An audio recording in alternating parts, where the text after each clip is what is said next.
Hey guys, welcome to the weekly live event. As always, Wednesday night, 9 p.m. Eastern Time. We're going to talk about real estate, finance, credit, taxes, business. Questions you guys have, I'll be happy to help. For all those who don't know, my name is Baskal Korkis, and I have a background in all those different areas. How's everybody doing? Thanks for the love, guys. I do not sell on Amazon, but I know other people who do sell on Amazon, who do FBA and FBO. So, yes, I do know about that topic. No, I'm not Chaldean. My cousin is. So, a little bit about myself for those who don't know me that well. I have a finance degree, minor in mathematics. I got a second degree in accounting, minor in economics and international business. Despite all that education I have, I don't think it's necessary to be successful in real estate and business. It's more important for you to study books and get a mentor. That's how you actually grow and be successful. Because when I left school with all those degrees, I only got paid $17 an hour, right? It's not really worth it. But personal education, that's the way to wealth.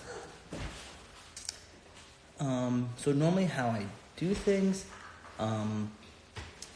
people who ask to go live, I answer those questions first just because it's a lot easier to get into detail, explain those answers, and have everybody else learn.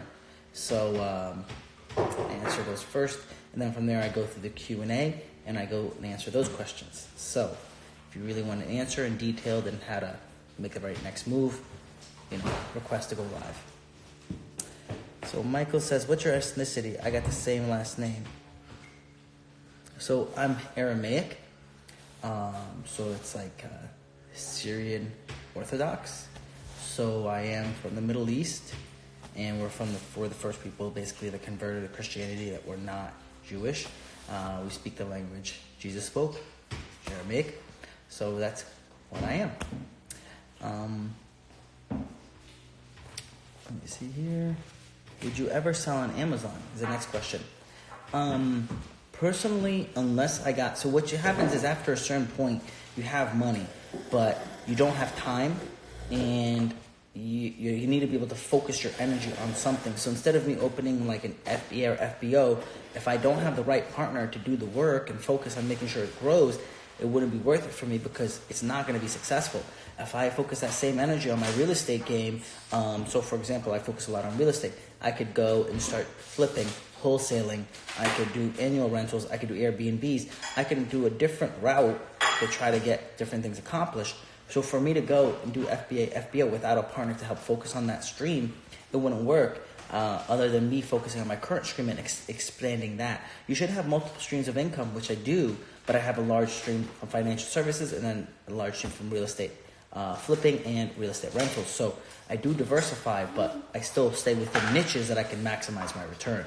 So just think of it that way, because if you start having do 50 different things, you'll do 50 different things and not do either one successful. Warren Buffett says you can't have a baby in 1 month by getting 9 women pregnant. You really gotta wait 9 months for it to develop and focus your energy to make it develop. Great question. All right, someone's asking to go live. Leonardo.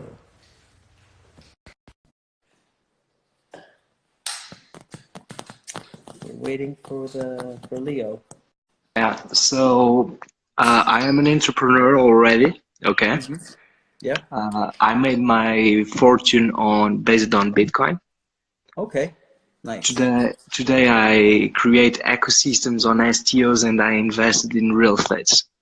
Awesome. I was going to buy Bitcoin, and I was going to buy it when it was like $30 a coin, and special. And then things happened, and I didn't, and I was like, I understand. It happens. You win some, you lose some.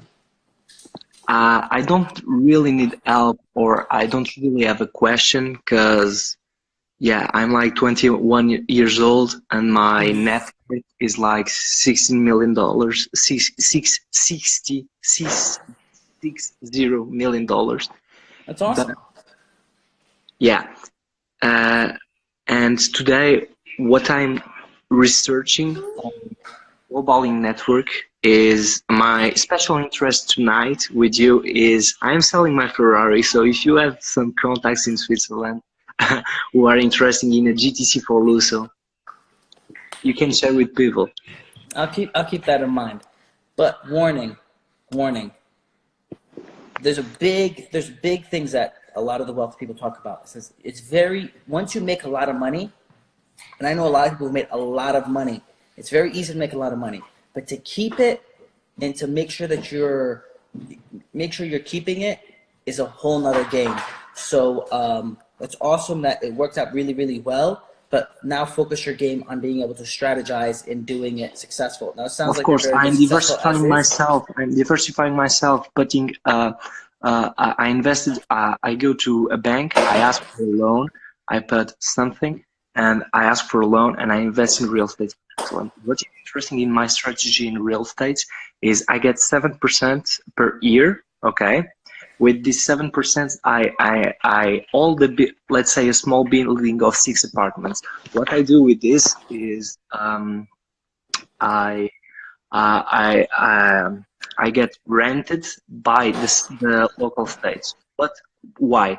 Because as you know, in Europe, in the richest countries as Switzerland in Europe, people get the social people, people who don't have much money to live, and the country of social people and people who come from let's say countries in wars. You I know what you're understand? saying. What you're doing is you have it's a social class system, and you're providing Exactly. housing for people that are refugees from other Exactly. countries, And and the the government is country covering are you. paying to me Yes, the so it's called rents. in Yeah. Florida. It's called Section 8. In America, it's called Section 8 or government housing. We have it here as well. I have a number of properties like that. So most of the time, it's women with a lot of children and or older people. It's a good way to do things. Yeah, it's a good stream of income, consistent.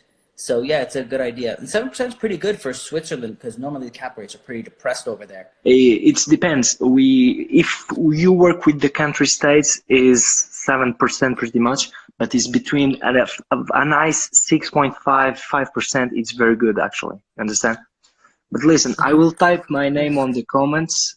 You can Google about me. It's a really interesting story All right. because, Well, good luck with everything. yeah, I will send you by DM anyways. You can Google me.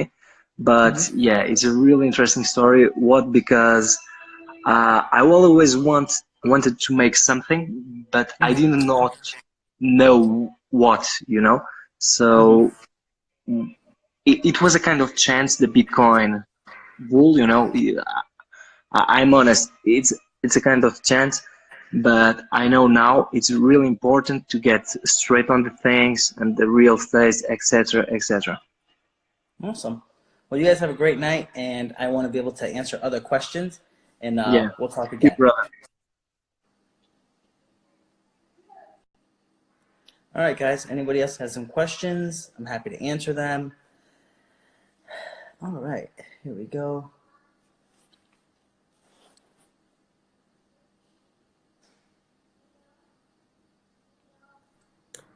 Hi there. Hey, how are you? I'm doing so good. So I had a question for you. I am trying to purchase my first property.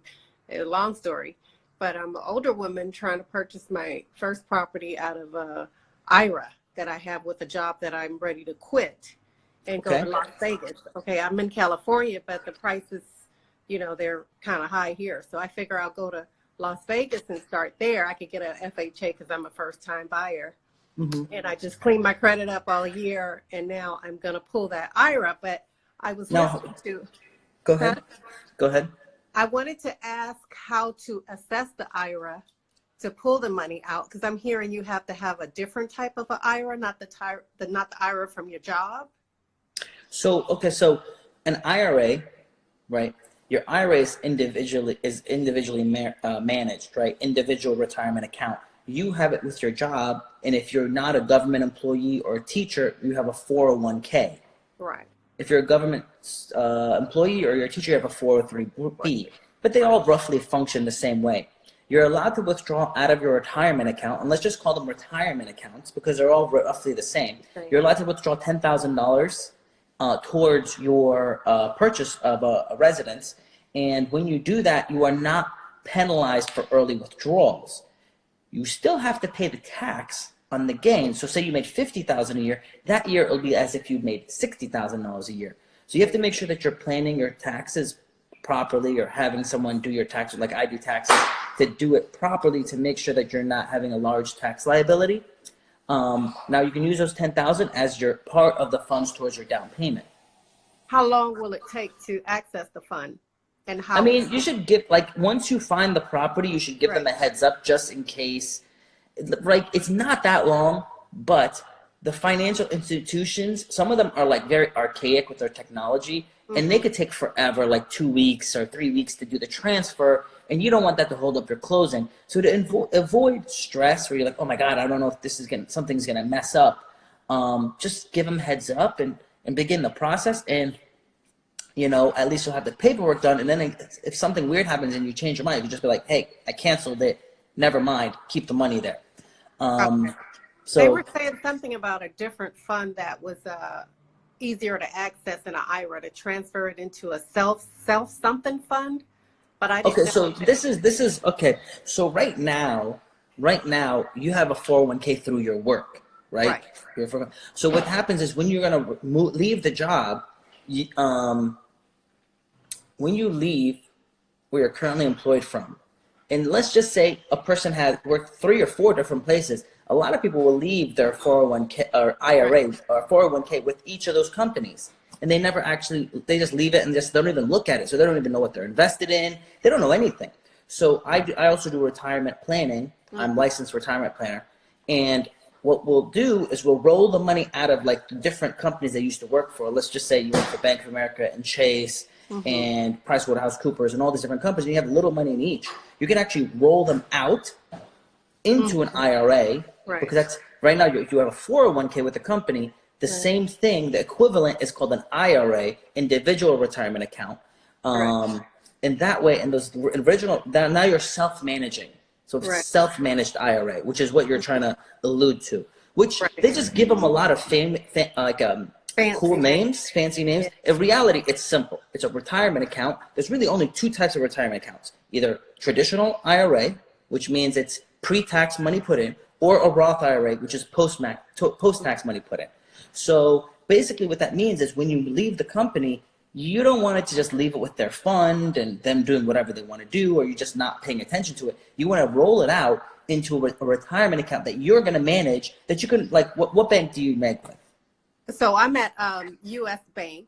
U.S. Bank. So U.S. Bank's probably going to have a financial division where you can roll that money with them, and you can go on your online banking and like move it to different accounts and keep it within a retirement account, but just say, you know what, and within my retirement account, I want to put it with this mutual fund or that mutual fund. That is an option, or you could put it with someone that's like manages retirement accounts like myself, and or someone that's like in your state, that if you like working face to face. So there's multiple options for you, but basically it's saying taking your retirement account away from the company you were with to your own, a new one you choose that's outside of your employer. I'm already able to go in and move it where I want with Fidelity. So it's like an online account with Fidelity that is in. So I already have the access to it. It was just wondering if I should just pull the whole thing out, or just pull what I need for the down payment, and then. So this is the problem with that, and I want to stop you right there because it's really tricky. I cannot give you that answer because I actually have to look at your taxes, and I have to because the implication is not like simple, right? It's not like, oh, okay, you're gonna pay 5% or 10% or whatever in taxes. It's not that simple. It's considered earned income. Even so that to means buy? Even to buy something? Yes. But I'm not gonna have any equity in it yet. Okay, so again, you gave that money. Everybody, hear me. This is how a traditional IRA and a 401k, they're both function similarly. work. You took $100 in that month and you put it into that retirement account. The government did not tax you at all Before in a tax. traditional, before tax. So when you take it, it's all taxed. Okay. Even the match is taxed. Oh, okay. So when you, whatever you take, it's not taken at the, and with real estate, what's awesome is you pay at a 15% bracket. It's not a 15% bracket when you remove it from your IRA. It is at your earned income level. So if you, I don't know how much you made, but let's just say you made 50 and you took out 10,000 that year, on your tax return, it's going to show like you made 60. 60,000. And that 10,000 is going to be taxed at that higher bracket. So one guy came to me, he's like, hey, I want to start doing this thing, and I'm going to pull out 400 grand and pay off my house. I was like, do not do that, because you're going to pay like 150,000 in taxes. And then, but I'm going to pay off my house, right? That's a good idea because I want to retire. I was like, what are you going to save? You paid 150,000 in taxes to save $2,000 a month. It doesn't make any sense. Just take out what you need until you stabilize yourself, until you can make a new plan, because you need everybody. You need to work with a professional, because if you make $150,000 mistake, how are you going to recover from that in your retirement years? It's really hard to recover from a $150,000 mistake. There's ways where you can take your money out of your retirement account, roll it into a C Corp, which is still considered, which you can still have within the self-directed IRA, and then use that money to buy real estate. Now, for you individually, I wouldn't really say doing that, because it's really smart for you to just take the 10,000 or 20,000, pay the tax, buy the real estate, and as long as you're buying smart, it's going to gain so much appreciation, and you could sell that property one day for $250,000 profit and pay no tax on it because it was your primary residence. Oh, okay. What if it's a duplex? It's still going to be your residence because you're going to homestead it. Right, because it's an FHA loan too. Well, the FHA part doesn't matter. FHA is only for the loan part of it. The way you file it on your tax return is a different part of it. The way you register it with the state as your homestead is another part of it. So there's different functions, and that's why you always have to have a professional to double check what you're doing. Because I'll give you another example. People open up LLCs. They open up an LLC and they buy a property in it, and they're like, I'm protected. And I'm like, okay, why do you say that you're protected? They're like, well, I put it in an LLC. I don't need insurance, and I don't need this, and I don't need that. I was like, you still need insurance, because what if it burns down? That's not going to help you. What if you get sued? You still need liability insurance, because just because you have an LLC, that doesn't mean they can't take the building. And lastly, the biggest part is most people will have an LLC with a single member. And in the state of Florida, a single member LLC is a disregarded entity, which means they can still take it from you and go after your other stuff, which means you didn't even comply by the LLC rules. So just because you heard someone say something and then copy it doesn't mean it's right. That's why you need to have a professional check you, your accountant, your insurance agent. Like, and you better know, like, again, I own 3 insurance agencies that specialize in homeowners insurance. I have an accounting firm that specializes in real estate for, and I have clients all over the world that we do this for. So they got to know what they're doing, because if you're just going to go and slap it together and the idea you're thinking you're going to do doesn't work, you're risking everything. So it's back to the point. Do not withdraw all the money out of your IRA. I can probably tell you that much safely. Take out the 10 and 20,000 you need for your down payment, and you should be fine. To properly give you the best answer, I would need to review your financials to say, hey, this is your strategy. If I was you, I would do X, Y, and Z, and that's going to be your best tax-wise and future investment-wise. 2 points. Make sure whatever you're buying is in a good area, not luxury area, but a good area where people want to live and work and has good schools. Because the Vegas market, I think there's going to be a downturn in a year and a half. Now I'm not telling you don't buy. What I'm telling you is buy smart. Right. I'm still buying, but I'm buying smart. So buy in an area where people want to live. People have good schools, because you don't care if the price is going to go down, because you're going to live there. You're not going to care because you're going to still collect rent. People still want to live in a good area and have their kids go to school. It doesn't matter if the property went down those couple of years 20%. In 10 years, it's going to be 20% higher than when you bought what you bought it for. But you have to buy it in a good area where people want to live, where there's good schools, where there's good hospitals. There's Hospital. always demand. Hospital. There's always demand. Yeah. Yeah. So you can see, all I'm telling you is really good quality common sense, and that you're going to be able to hold that out in the long term. Okay. Thank you for your time. I appreciate it. You're very welcome. Thanks for the great question. Bye.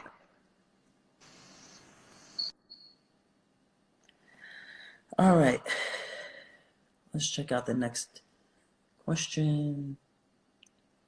Our next person asking to go live.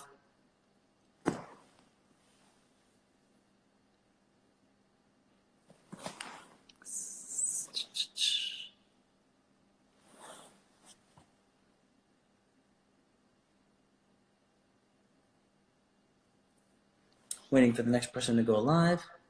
Hey, buddy. So what's your question? Can you hear me? Yes, I can. Oh, actually, I'm not getting your video. Yeah, I can hear it's some you. problem. So what's the question? Okay. So I just want to ask, like, what are the 3 key skills for a person to focus on own self and want to learn about how he can grow, how he can manage his skills, like how the way of life, like he can learn about each and every phase he's going through. So very good question. 1, you need to exercise yourself physically. I do every day. Very good. So 1, you need to exercise physically. Choose what you want to do. Doesn't matter what it is, but you need to keep your blood moving. You need to stay hydrated, drink lots of water, and that's going to keep your body working right. 2, you need to study something. You need to read books to expand your mind, right? Different books like to self-improve yourself and regarding the topics you want to grow in. And then 3, you must practice the topics you want to grow in. So I ran deals. I wanted to be a real estate investor. I ran deals at like 14, 15. I couldn't afford the deal, but I ran the deals. I made believe I was going to buy it. How much down payment am I going to get? How much is it going to cost to remodel it? What would I get for this condition? How much would I get it for a better condition? And when I did it, you didn't have the internet to give you a lot of the answers. You actually had to go out and like call phone numbers and be like, how much are you asking for this place? Rent. How much are you asking? Making all these phone calls and asking people, because you didn't have the internet to go on Zillow or one of those websites that give you all the answers. So by doing that practice, one day you're going to have the money and you're going to be so educated that you don't have to second guess yourself. Because most people quit because they second guess themselves and they don't take any action. Roughly, probably only about 20% of the people that absorb the information are actually going to do anything with it. And the reason people don't win is because they don't do anything with it. That the other part of the group that doesn't succeed is because they only do one deal and it didn't work out in the first deal. My first deal sucked. My second deal was okay. My third deal was fire. I made a lot of money on that. So it's a keep on going process. It's a consistent growing process. You don't keep hard working. Exactly. So people are like, oh wow, you're doing so well. And I'm like, I just got started. It took me 15 years to get here. I just got started. Wait until you see the next 5 years, the next 10 years. And they're gonna be like, whoa, like, you know, like as if it was overnight. It took me 20 years to get here, 5 years to even buy my first place. So it isn't about your adversities. It's about you overcoming your adversities and finding ways to have that mindset, to have the grit, to persist and move forward despite the adversities that are going to come. Because trust me, no one gave me anything and I started with nothing. So it doesn't matter. And people would always say, don't do it because you don't have a chance. And I said, well, I don't care about that. I want to try. At least I tried. Because if I don't try, I failed anyway. I'm in the same position, right? Out of the game already. Like if we do not try, we are already out of the game. Yeah, I say this a lot, and there's a saying. It says you win twice, once in your mind when you visualize yourself winning, and the second time when you attempt it. But many people out there will automatically say, I can't do it, or it's too hard, or whatever, and never even attempt it. So they already lost. They already lost. Yeah, correct. Yeah. Got you. Thank you very much for your advice. Awesome. You got any other questions, brother? Yeah, that's it only. I'm from India. Cool. And thank you for your help. You're very welcome. Have a blessed day, and I'll set you next You time. too. Namaste. Namaste.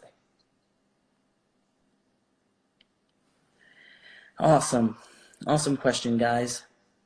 Let's see, I got a question down here. All right. What's my favorite book?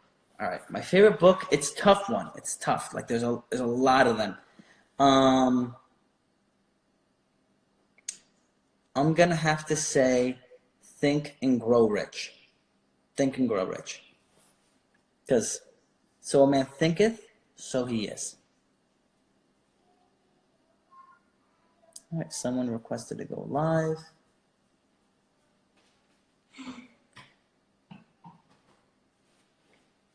All right, let's see this.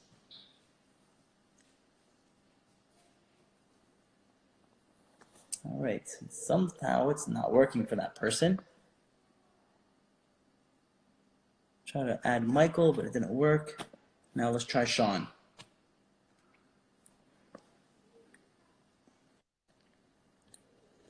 Hey, what's up, man? What's up, Sean? How you doing? Good. How are you? Doing good, brother.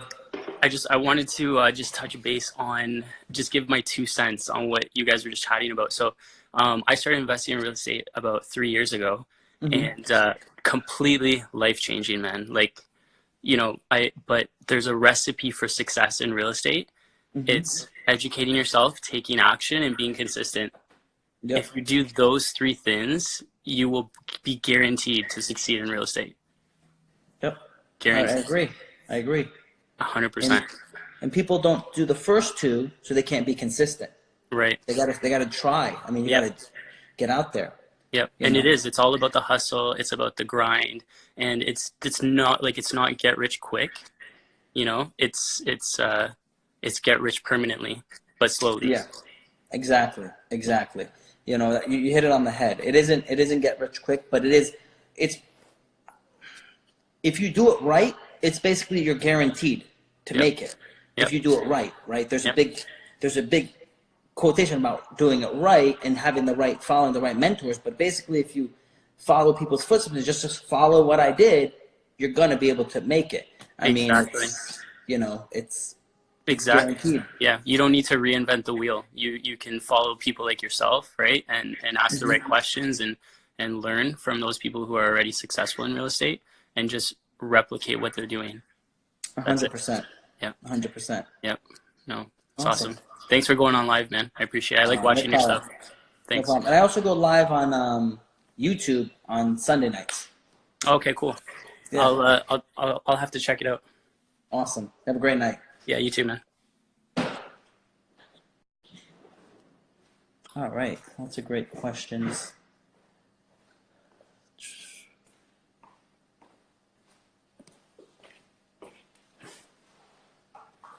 Adding the next person. That person's having technical difficulties. All right, and try to add Sarah, and she's having technical difficulties. Try Blake. Looks like working for Blake. Hey, what's up? Going? It's going good. How you doing, brother? Good. How about yourself? Doing good. Doing Good. really good.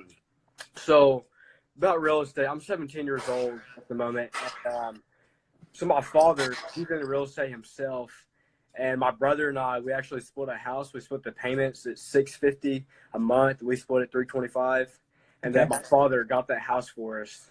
And basically, it's just like, how can I accumulate the capital to get a start in real estate? Because at the moment, I've been doing e-commerce. I've been doing Shopify drop shipping. And that's how I'm trying to scale up these stores to get the capital to start into real estate. So solely, like, how did you get the start off in real estate and, like, the capital to start? So it's not a secret, right? I literally worked for $6 an hour, 40, 50, 60, sometimes 80 hours when I didn't have school. Right. And saved every dollar. Now, I invested in coins, right? I bought some coins, I sold coins, they appreciated and so on. But if I'm investing in coins, I couldn't use that money to buy real estate until I gave up that business to move on. because I didn't have enough capital for both. Mm-hmm. So right now, if you're investing in your Amazon store or whatever store you got, Shopify, Yes, sir. right? So that hustle has to be your focus, because if you take away blood from that game, it won't grow. And you're probably not making a crazy amount of money. So for you to just like keep it going and make $1,000 a month and then pull it out, it's not enough money to wow anything. And you're not going to buy any type of real estate that's big enough or that important anyway. Right. Where I would say double down on your store and expand. Make sure, like again, Warren Buffett says you can't get a woman pregnant in 1 month, or you can't get a baby in 1 month by getting 9 women pregnant. So what you want to do is just really focus on making your store bigger and growing it, right? By doing that, you'll be able to make 2,000, 3,000, 4, 5, 10,000 a month. And now when you're at 10,000 a month, you're like, I'm super comfortable. Do not ball out. That's when this is called your Amazon store and your Shopify store. Those are, I call, cash businesses. If you work for someone, I call it a cash business, because it brings you cash. That cash, if you're going to reinvest it into the business, fine, to grow and improve. And reinvest it in yourself so you can get smart and better by taking classes and so on, fine, that's good. Reinvesting in yourself is the best investment. Going forward from that, there you go.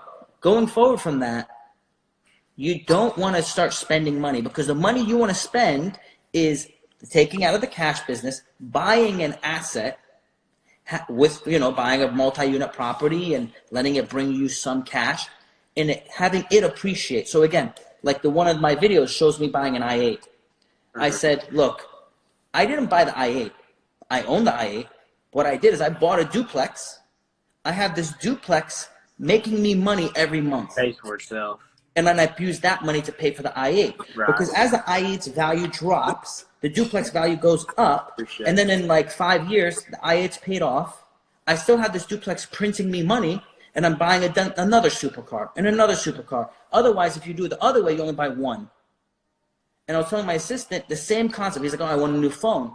I said, well, how much is the payment for the phone? He's like, oh, it's like 30 to 50 bucks a month. I said, all right, take your money, invest it into the stock market, into a dividend-paying stock, and put in enough money so you can get 30 to 50 bucks a month. Right. Now, that money you can go buy the phone with. And when that phone's not worth garbage in 3 years or 5 years, you still have the stocks that went up in value greater than what you lost in the phone's value. And now you can buy another new phone if you want. Not advisable, but if you want. So by having that power in your hand to make those decisions is awesome. But you have to have enough self-control to not spend the money when you get it. It's kind of like you can work out in the gym all day and make as many gains as you want, but if you're not watching what you eat, you're not going to get it. You're never going to be like, oh, I can't see what all this work is. It's not worth it. It's not worth going to the gym. No, going to the gym accomplishes the goal. You can't see it because you keep on eating too much and there's nothing to see. You keep on spending all the money you make and you're like, why am I working this hard? Because you aren't working this hard to blow all the money. You're working this hard so you can build wealth and have the money continually printing to you. So another good book for all those that asked is Rich Dad, Poor Dad, because it explains very simply the cash business that brings you cash, and then you take that and invest it in assets where it consistently brings you money. And eventually you don't have to work, right? When people are like, oh, I retired, right? Well, technically, on my portfolio at 23, I could retire, because the rule in Rich Dad, Poor Dad is if you can have enough rental income to replace your job. So at 23, I had enough money coming in from rental properties to say, I don't need to work anymore, because it replaced what I made as a job. Right. But I'm not that person. I'd rather still work, make more money, and continue to grow my businesses and my portfolio, because that's what I like doing. Mm-hmm. So, but what it's about is having the choice of saying, I'm going to work or not going to work. I'm going to do this, I'm not going to do it. Having that freedom is really what it's about. Mm-hmm. Right. It's just it's easier to make it than it is to hold on to. Definitely. That's what they say. But if you teach your, like there's a simple saying, like, I'm a foreigner, right? I came in when I was 3, so I still kind of think like the foreigners. And there's a thing that says, if you can't save a penny, you can't save $1. You can't save $10. You can't save $100. Right. So if you can't say, well, you know what? I want that new watch. If you can't hold back, when you have little money, you can't hold back in anything. So before you spend, you're gonna know I make this much from work. I make $400 a week, let's just say, right? Put away $320. Only spend 80. You chose that. Now it sounds crazy, right? Yeah. That's what I did. I put away $320 when I only made $400. So they're like, how did you save making $6 an hour by $32,000? I said, I saved 80% of my money. Because I said this, if I can't have a GTR, I'll drive that shitty ass car. Right. That's it. Yeah. Right? If I'm gonna eat, I wanna eat nice. So otherwise I don't need it. Yeah, I'm very frugal when it comes to saving because I'm trying to invest that into my business and expand it and scale it to where I can get the capital, then buy assets and just build on from there. And definitely, it's great. It's good to hear. That's the winning plan. Stick to that, and you're gonna win. There's no. That's not the secret. The secret is who can consistently work out, not skipping a beat. Who can be consistent on their diet is going to be the most fit. Same thing with whoever's most consistent on making money and most consistent about investing it and saving is going to be the person that has the largest portfolio and wealth. Right. Exactly. Definitely. It's great. Well, that was great value. I got you. But, and when you're ready with like specific detailed questions, like their first question was really good detail, bring those back, because the more detailed and specific the question is, the more value I can add, because that's really when I shine, is with the hard questions. And I hear a lot of real estate makes a majority of the millionaires, and I hear about how you said your first deal was terrible, and your second one was all right, then your third one, that's where it just kind of went great. So what specifically kind of happened on your first deal to kind of keep you persisting, keep going? What kind of happened on that? The problem is I fell in love with the property. Emotional attachment. Okay? So the thing that helped me is I fell in love with real estate. So I stayed with it and kept going, because even though it was a bad deal, for me as a first-time player, making little money still felt awesome because it worked. Now I figured out it worked, but I'm not making that much money. Let me improve, right? You started a Shopify store, you sold some stuff, you're like, oh my God, this is awesome, right? And then you're like, but it's not a lot of money, so how can I improve? And now you improved, you're like, I did a little bit better. How can I improve again and again and again? And then finally you hit something and it blows up and you're like, wow, this is what I should have done from the beginning, and so on, right? So, like, it's definitely the learning, and there's a learning curve. So obviously, and it's actually, to be honest with you, from what I've seen from a lot of people, it's usually better not to kill it on your first deal. Because what happens is it goes into those people's head that they're amazing. They're like, oh, I'm God status, I could do anything. And then, like that one dude's like, I made $66 million. I was like, okay, that's nice. Keep it. Because when you think you're God status, you're going to be like thinking you're invincible. And then you're like, you fall hard. And then you got so used to how easy that was, you think, oh, this is BS that I have to actually work now to make it. And that's why a lot of ball players, usually it's really hard for them. Like 90% lose all their money within 5 years of leaving the game. Right on. Yeah. At the moment, I can't think of any other questions on the top of my head, but that was great. That was great value. I really appreciate that. Awesome. Be blessed, brother. See you next time. Thanks. All right, let's see.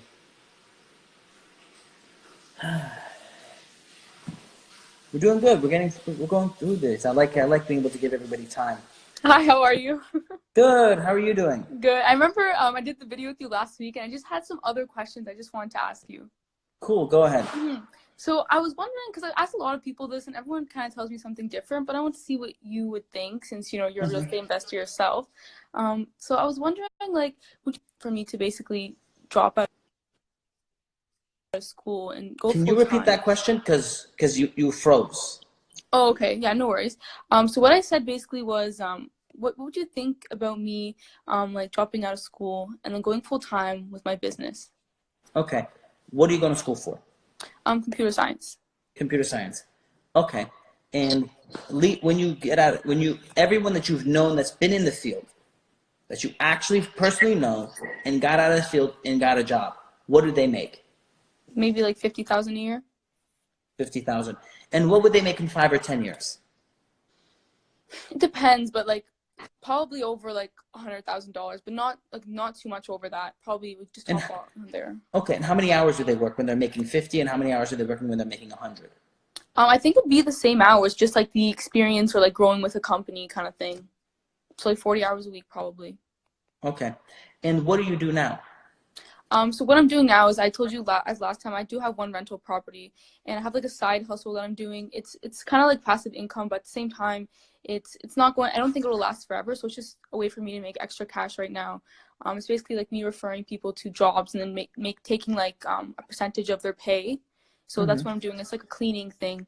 People get paid under the table cash, and then I'm taking a percentage of that because I'm recommending them to different jobs. So at the moment right now, I'm making like around $3,000 a month. It goes up and down. Like it kind of goes. Sometimes it's like 2,500. Sometimes it's 3,600. But it's between that every month. And then my rental income isn't too much. I'm only making about like profits like 700 a month, so it's really not that much. And then I'm also working side job, which is bringing in maybe I think like 1,000 a month. So not too bad, but it's not like going to last me forever, right? So Okay. How much do you have left in your degree? I have 3 years left. Okay. How long do you think you'll be able to do that side hustle where you're making 3,000 a month? Well, right now it's fine, but I honestly think I can grow it. But at the same time, there's like no guarantee that it'll work forever, just because like you have to find people who will be willing to, you know, work with you, because there's a lot of people who want cash, right? So if I can find someone who wants to get paid cash, then I can do it. But if I can't, then it really depends, right? If I can find the people. But as of right now, I'm finding people, but you know, maybe in a couple years things will change. I'm not sure really how it will be. So it's just, I don't really know, right? I can't really tell the future. So right now you're saying you would be 50. So that's like 4,000 a month. What you're doing now currently is 3,000. And you're saying if you focused full time on it, you could significantly grow it. Definitely. And probably make as much money as you would as computer science. The question is, and the rental income doesn't count, because the rental income doesn't count because a job is the cash part, your side hustle is a cash part. I call them cash businesses because you're working to bring in money. So I call them that you're bringing in payments each month for your work, right? So you're bringing in cash. Then you're investing that cash into real estate. So that's your investment. That's your asset, your wealth growth. So that's why I don't count it in the equation, because you're not getting rid of this real estate part because of college, and you're not getting rid of this real estate part because of the job you're doing. So it doesn't count. Only thing that counts when you make a decision is your net difference. So when you're looking at your decision making, is what is my net difference? My net difference is this. Currently, I am bringing 3,000 a month from doing my. You're basically placing people in jobs, right? That's your business, your consulting business. You're placing people in jobs, and then I'm going to school. Option B is not go to school, so I'm focusing on the consulting business, expanding my income, and and whatever other time I have left over, I'm going to try to find more real estate deals or try to find another business side hustle I can do. So then those are the deciding factors you got to do. Is like, can I outmake the income I would make with this degree? Part two, if my side hustle, which becomes my main hustle, goes away, do I have the ability of getting another job to make 50 to 100,000 a year to replace the school degree? And again, is there cost associated to the school degree? Yeah, so it's going to cost me overall, like for 4 years, close to $100,000. Well, there's 4 years doesn't count because we're only talking about the net difference. So you only have 3 years left. What is the 3 years going to cost you? 3 years is gonna cost me, I think, around like close to 80,000. So around like 75,000. Okay, so then you save the debt of the 75,000. But the question is, could you find another job or create yourself a job to make 50 to 100,000? Yeah, that's the question. Yeah. Well, the thing is, if I wanted to, I could find like a job, but that doesn't really pay that much. But I'd have to work more hours, kind of thing. That's how it'd be. So I could get paid the same amount, but I just have to work more time. Like, if that makes sense. It does make sense. In my opinion, I think you could create your own side hustle to make 50 to 100,000 a year without going to school, right? The question is, it's not my deciding factor how you live your life. Do I think you can do it? Yes. Do I think you can avoid paying $75,000 for a degree and expand your current side hustle to make by focusing on it full time, make $9,000 a month, as much as what you would make doing that degree? And do I think you have the ability, since you figured out how to rent property, you're subleasing, and you're doing that side hustle, do I think you have the mental capability of figuring out how to make $100,000 a year without going to college? Yeah, I definitely think you're capable. The question is, do you want to do it? And where's your passion? Because at the end of the day, I'll tell you this. I'm confident you're going to make money, right? I'm going to confident, and anyone can make money. But what you have to figure out is, do I love this? Because it doesn't matter how much money you make. Eventually, you're just going to be like, I'm sick of this. I don't care. I don't want to do this. So find out what you like. And if it is being computer science and doing that, then go for it. But if you don't like it, then, you know, it's not going to have a net benefit. Because if you did love it, and you're like, I do want to do this, and I want to keep working here, then yeah, paying $75,000 and continue working for a company making 100, 150 and work your way up will work. But if you're like, I'm only going to do this for 4 years and I'm out, so you basically broke even, you recouped the cost of your college degree. Exactly, yeah. So you're basically, the investment isn't there. Now again, if there's a different added value, then that's also needs to be assessed. But at the end of the day, if you're going to invest in anything, if I'm going to put my money into anything, there has to be an ROI on that thing. So you got to calculate your ROI. So that's why I can't give you the answer. I think you'll make it either way. But how long are you going to stay in the computer science field? Yeah, that's the question. Is your ROI going to be there? Yeah, because I don't think I'd stay there. Like, I don't want it to be my forever job, right? So it would just be to save some money in the short term and then end up quitting it. So I'm not going to be there for life, kind of thing. Yeah, so basically you're going to break even. You're going to spend 4 years, then work 2 years. So you spent 6 years to break even. Exactly. Or you could have spent 6 years doing something else. I kind of think of it like a safety net, but at the same time, it really isn't. Just because when you think of it like, you know, you're putting $100,000 and then you're like working for a couple of years and you're just making the $100,000 back. So kind of, yeah, it makes sense. I don't know. It's hard though. It's a hard decision.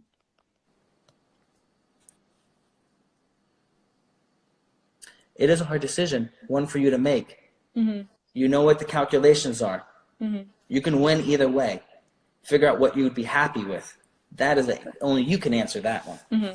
Exactly. Yeah, I just want to see what you think about that. But, you know, thank you so much for the help. I do appreciate it. You're very welcome.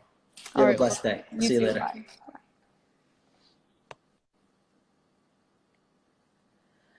All right, next question.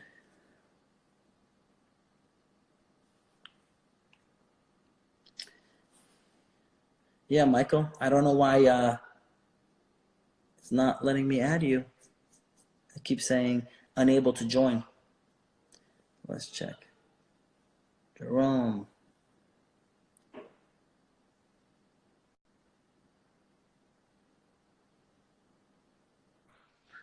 Baskal, what's up, man? How are you? What's up, Jerome? I'm doing good, bro. How you doing? I'm good. I can't believe I'm getting to talk to you right now. This is awesome. Well, my question to you is, I've been following you now for a little while, and it's been really cool to see your Airbnbs, how they're growing and stuff. And I'm doing something pretty similar, upstate New York, on a smaller scale. You know, I just got started a little while ago. I just bought. Just about 2 years ago now, I bought two 3-unit properties here in upstate New York, and basically I rented. So I started out just doing straight rentals, and then when I bought them, so 4 of the 6 units were rented, And then basically I've been going like slowly renovating all of the apartments. So that's been cool. But basically I just renovated the 5th of the 6th apartments, and I'm just kind of taking a little bit of a break right now. And I'm going to, save up some more money to finish that last one. And then my goal is to just kind of refinance and repeat. And, but basically my question to you was like, as I go into financing, do you have any, advice going into the refinance process and like the best ways to go ahead and do that stuff? So regarding refinances, there's different aspects to how they're going to review it, right? Okay. So one, they're obviously going to look at the structure, but lipstick does a lot. So if you paint it and put curb appeal, it's going to help you a lot. So I used to do a lot of structural stuff, but I didn't do a lot of curb appeal with plants and painting the outside and making it look pretty. And that's one of the biggest factors that goes into a head of an appraiser. In addition to that, if you put in $1 million in but you don't increase rents, it kind of hurts you and stunts your ability to get a high appraisal, because the net goal is for you to get a high appraisal, so they'll give you 70% LTV. So right now, basically what I've been doing is originally they were all traditional rentals, but now I'm moving towards Airbnb. I live in one of the units, but all of the other ones are moving towards Airbnb. So 4 of the other 5 units are Airbnb currently.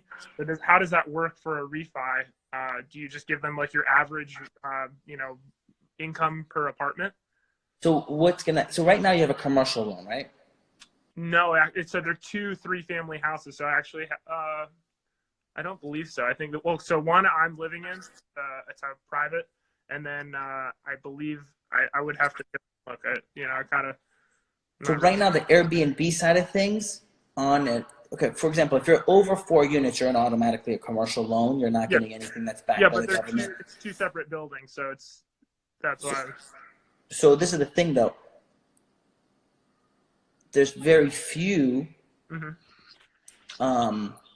government-backed or big bank companies that will lend. You'll have to go to a broker to get your loan, because when you're doing Airbnb and it's not an annual renter, they don't look at you. Gotcha.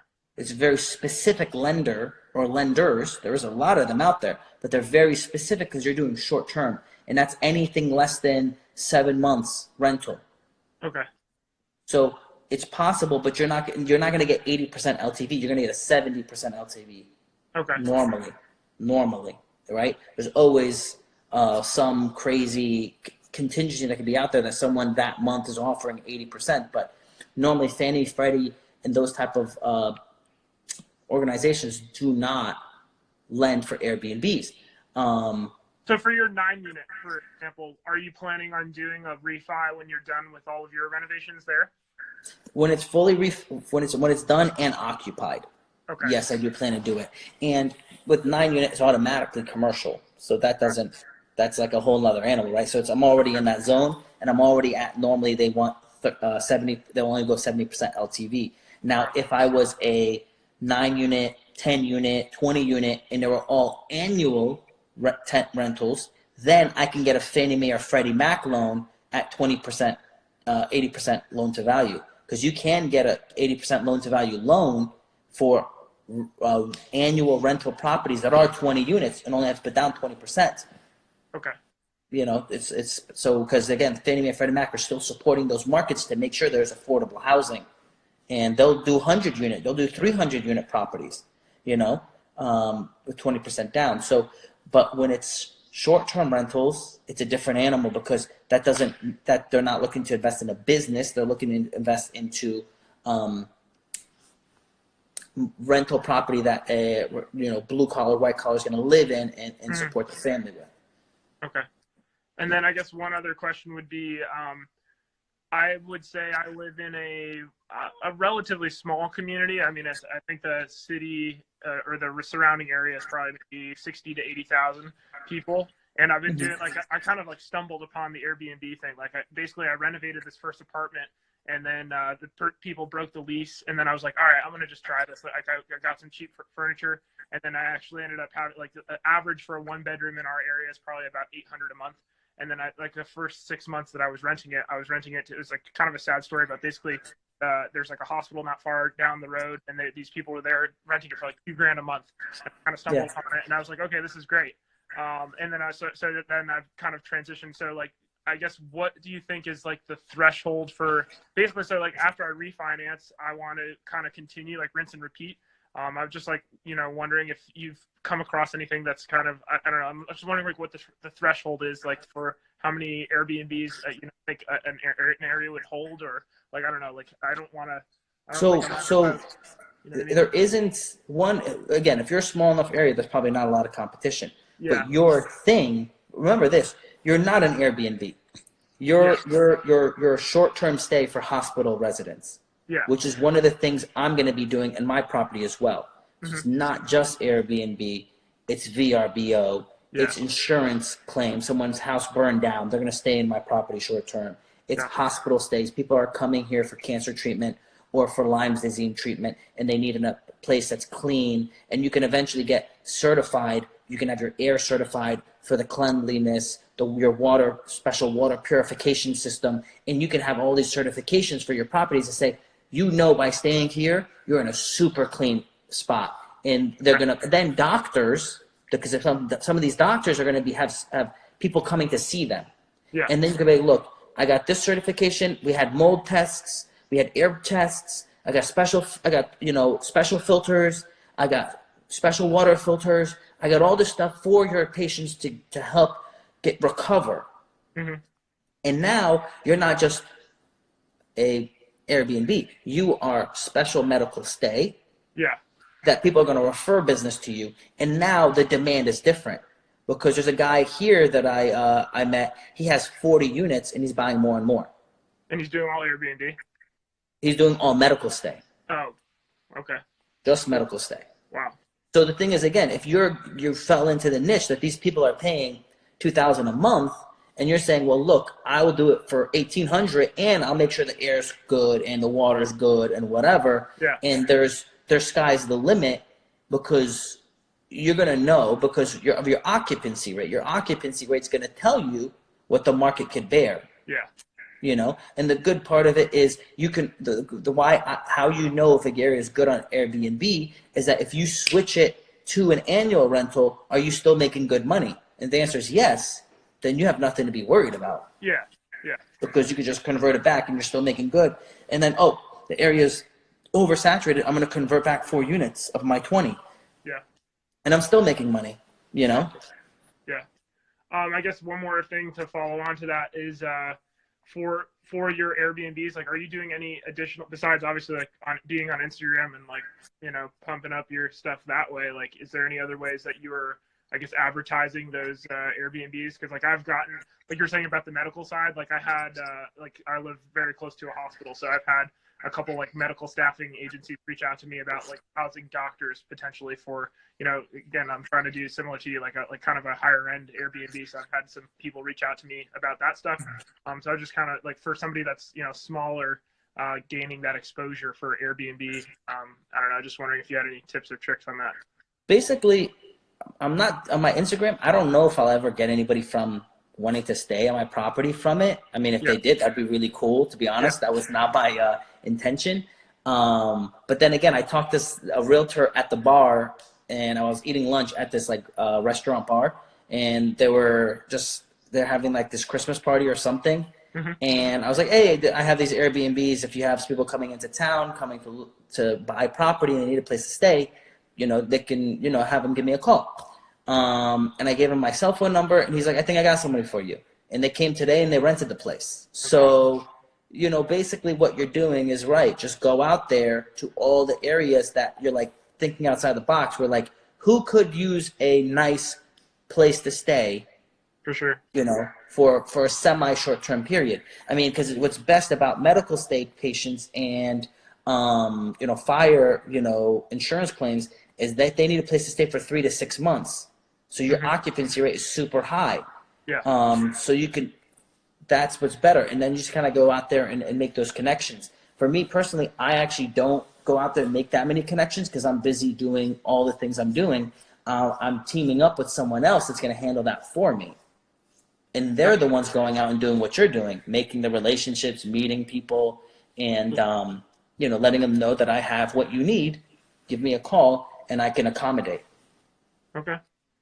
Cool, man. Well, I just want to thank you again for taking